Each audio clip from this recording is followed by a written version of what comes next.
The Rinne Tensei is the outer path of the Rinnegan. It allows the user to control life and death themselves, being able to resurrect people that died. The first time we see this jutsu being used was after Pain invaded the Leaf Village and Naruto brought Nagato back to the light. Nagato revives every single person he killed after his redemption.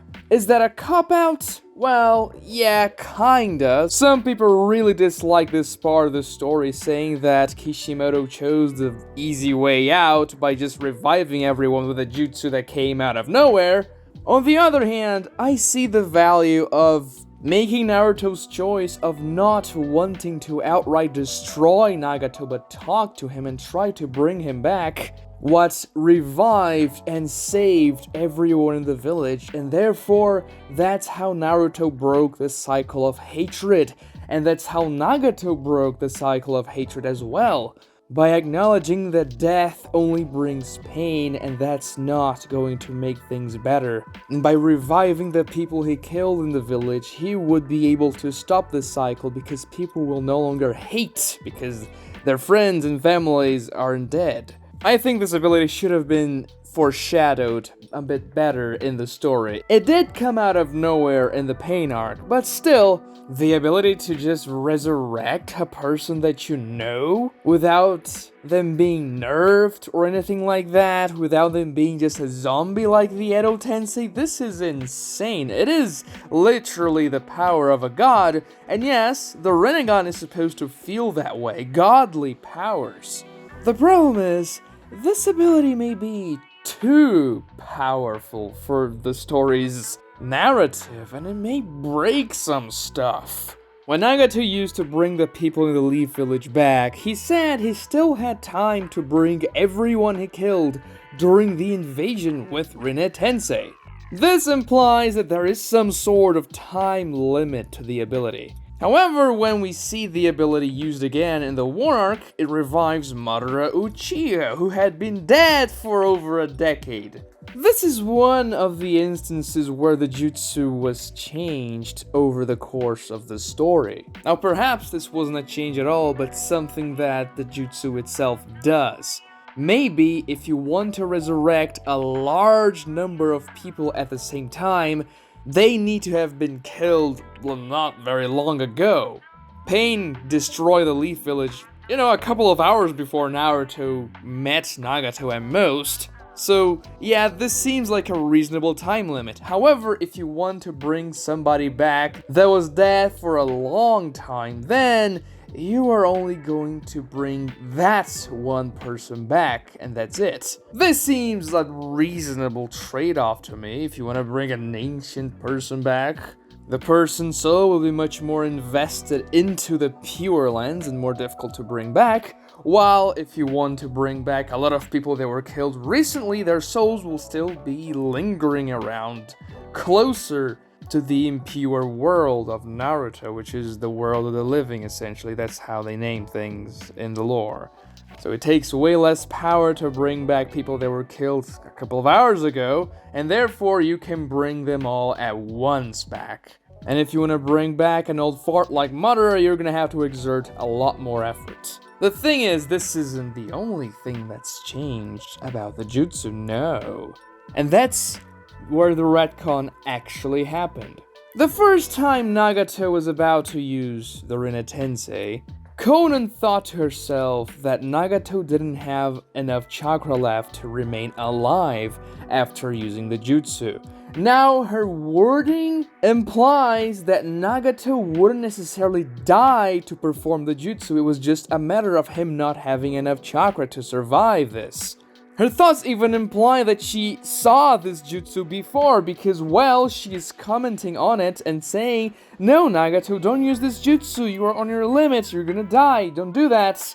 Which means, yeah, she probably saw him doing this before and knows how taxing the Rinne Tensei is. And in that time of the story, we thought, oh, okay, Nagato is doing this because if he waits to regain his chakra and use the jutsu after this, maybe tomorrow or next week, for instance, he won't be able to bring the people in the Leaf Village back because their souls are gonna be too far away, and I've mentioned before, well, it's more difficult to bring that type of dead person. So he needed to do that now in order to bring everyone he killed back. And that's why he chose to die in that moment, to save all those people. Could he have brought Jiraiya back? Yes, he could have. Did he think about that? I don't think he did, to be honest. Would Jiraiya want to be brought back in that moment instead of the entirety of the Leaf Village? Of course not. He wouldn't want that. He would prefer that everyone else to come back to life instead of himself. So that's fair. I understand not bringing Jiraiya back. He wouldn't be able to pull his soul back alongside everybody else in the Leaf Village because he died a long time ago, relatively speaking. But this jutsu still, well, it causes a big problem in the universe. Nagato dies, and for a moment we thought we saw the last of the Rinnegan. But then Obito acquires Nagato's Rinnegan in the War Arc. And then, all of a sudden, Madara arrives with a Rinnegan, Sasuke eventually gets the Rinnegan, and it's a lot of Rinnegan users. Meaning it's a lot of people with access to the Rinne Tensei. And if that's the case, this means that, in theory, nobody can be killed so long as they have chakra, because the Rinne Tensei can bring people back from the dead, and large amounts of people at that, so long as they weren't killed too long ago. After Obito is redeemed in the War Arc, and before Black Zetsu takes over his body, he decides to bring back every single person that died during the war to atone for his sins. But then Black Zetsu doesn't let him do that. Which implies that the cooldown for the souls not to vanish or whatever for the Rinne Tensei Jutsu is at least 2 days, because the war lasted 2 days in universe, and Obito was thinking about bringing everybody that died back. So maybe Nagato had time to rest and use Rinne Tensei on the other day, but still. Maybe Nagato was weaker than Obito, and yeah, that makes sense because Obito survived using the Rinne Tensei and also getting the 10 tails extracted from him, which should have killed him outright. Still, you see the problem here with a lot of Rinnegan users that can simply keep on using Rinne Tensei, bring people back. And they can also use the Rinne Tensei and bring, well, old people back. Bring the Hokages, bring everyone. Instead of using Edo Tensei, just use Rinne Tensei. It's much better that way. Now, granted, you cannot outright control your Rinne Tensei revivals because it's not an Edo Tensei, which you can just put the ceiling tag inside of their heads. But if it's an evil person, like Madara, for instance, that's aligned with the Infinite Tsukiyomi plan, then it should be okay. And this was when the limitation of the Rinne Tensei was introduced. In the War Arc, this new condition for the Rinne Tensei was that if you use it, you die. Which happened to Nagato, but in that moment, it was very much implied that Nagato just didn't have chakra left. But no, in the War Arc, the jutsu was retcon so that if you use it, you give your life to bring someone back. And yes, this is a very good retcon. This jutsu needed some balancing, otherwise everybody's just gonna ask themselves whenever any character dies, wait, hold on, why doesn't this character with the Rinnegan bring him back? AKA Sasuke Uchiha, because he's eventually the guy that turns good. And if that's the case, if you can literally bring anyone back from the dead just spending your chakra, then, well, let's just say getting invested into the story will be kinda hard. Well, Neji died, well, sure, Neji's death wasn't very good, but still, Neji died. Well, nobody cares. Sasuke can just use the Rinne Tensei. After Naruto converted him to the good side in the Valley of the End, he could have just used the Rinne Tensei and bring everyone that died in the war back. Just like Obito was about to do. If dying was a limitation, then there's no reason for Sasuke to not do that. Naruto would probably even encourage him, saying, yes, Sasuke, maybe if you bring everybody back from the dead, they're gonna be much more lenient with your punishments because you're kind of a criminal.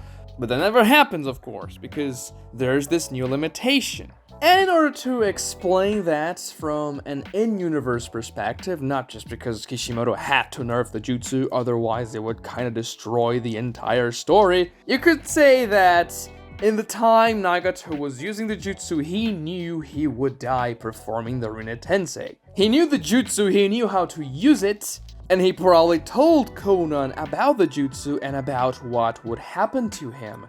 Maybe Konan misunderstood, maybe Nagato downplayed the risks of the Rinne Tensei so that Konan wouldn't be freaked out about it. And that's why Konan thought he doesn't have enough chakra, but no, he was going to die regardless. The limitations of bringing somebody that was dead from a long time ago still apply the same way here, even though the jutsu got this nerve of dying when you use it. Other limitations are implied to be included in the jutsu as well, such as you need the body of the person that died or something that represents it. For instance, the souls of the people that were killed in the Leaf Village all returned to their original bodies. However, not for Madara. Madara was revived right where his Edo Tensei body was located, and not where his corpse lied. This was naturally done out of convenience. It was just so much easier to have Madara right there in the battlefield already so that things can just keep going instead of him being revived all the way over there, where his body is. But it's also implying that it doesn't really matter. If you want to bring a particular individual back, you would be able to, even if you don't have access to the individual's body, or even if the body was completely obliterated. A new body would still form, and that's what happened with Madara. The Edo Tensei body just transformed into a real body. But there's also another question about the Rinne Tensei. Why didn't Obito die after he used it? After all, it's the new condition, isn't it? When Madara and Obito reunited in the battlefield when Madara was still in Edo Tensei, Madara wanted Obito to cast Rinne Tensei on him, and Obito was obviously saying, no, I don't want to do that, I don't want to die. That's why Madara tried to first force Black Zetsu into making Obito do that, and then, well, he succeeded in the second try. Still, Obito didn't die from the Rinne Tensei, and he also had the Ten Tails extracted from him. Two things that are supposed to kill you no matter what. And there was no retcon about the Tail Beast extraction because that was the case ever since the beginning of Naruto Shippuden. Well, of course, the plot required Obito to remain alive for a couple chapters after everything that happened there in the Kaguya fight. Also, Obito forced Black Zetsu to remain attached to him, and Black Zetsu stated that he could keep Obito alive, so there was this symbiotic relationship almost that Obito needed Black Zetsu to remain alive, so he forced Black Zetsu to remain attached to him even though Black Zetsu wanted to leave. And then, when Black Zetsu actually left, when Kaguya returns, Obito receives a lot of healing from Sakura, but you can probably assume that at that point Obito didn't have much time left anyway. He was about to die. And of course then he gets boned by Kaguya and turned into dust.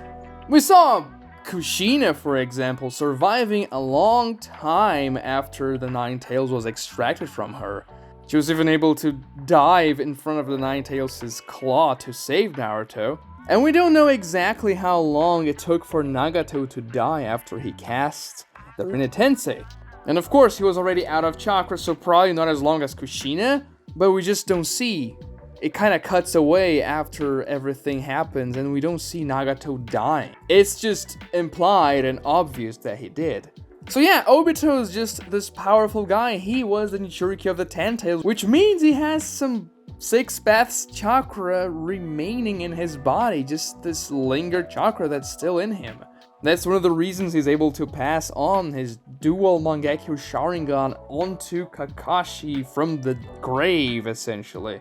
And yeah, he lasts a while after being used to cast Rinne Tensei and also getting the Ten Tails extracted from him. But it's a good thing.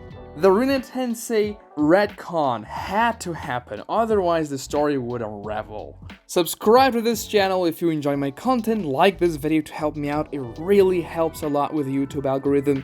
Watch this other video right here for more interesting Naruto content, and thank you so much for watching.